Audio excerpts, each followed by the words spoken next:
ও বাবা গো, আমি কমট। এই শীতে যখন কেউ পাছা ঠেকিয়ে আমার উপর বসে হাগে, আমার যে কি বিচ্ছিরি লাগে।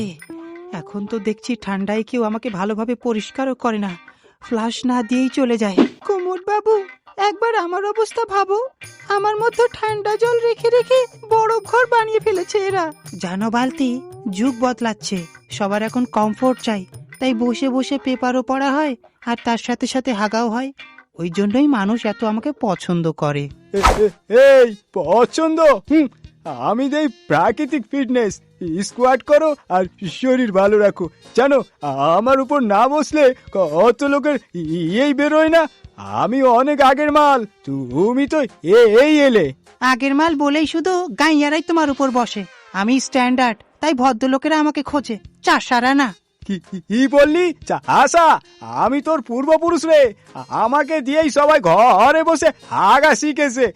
এই শীতে তোর উপর বসা আর আইসক্রিমের উপর বসা একই ব্যাপার। আমার উপর বসতে হয় না। দাঁড়াও আর নিজের সাহস দেখাও।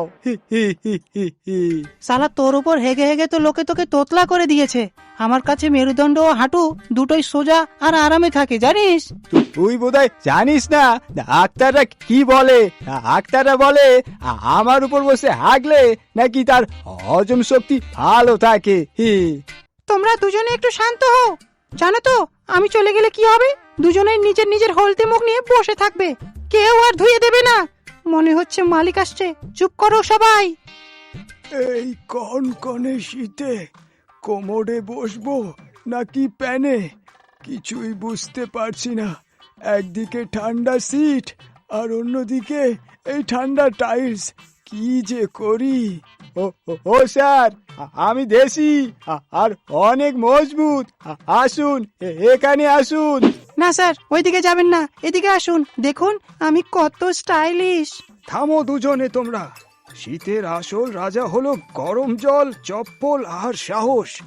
যার বুকে সাহস নেই, পায়ে চপ্পল নেই আর গরম জল নেই, সে কিভাবে হাঁকবে? শীতে কমোড আর প্যানের যুদ্ধ চলবে, কিন্তু সত্যটা একটাই, যেটাতে আপনার তাড়াতাড়ি কাজ শেষ হয় সেটাই আসল রাজা। সেটা কোমোডই হোক কিংবা প্যান।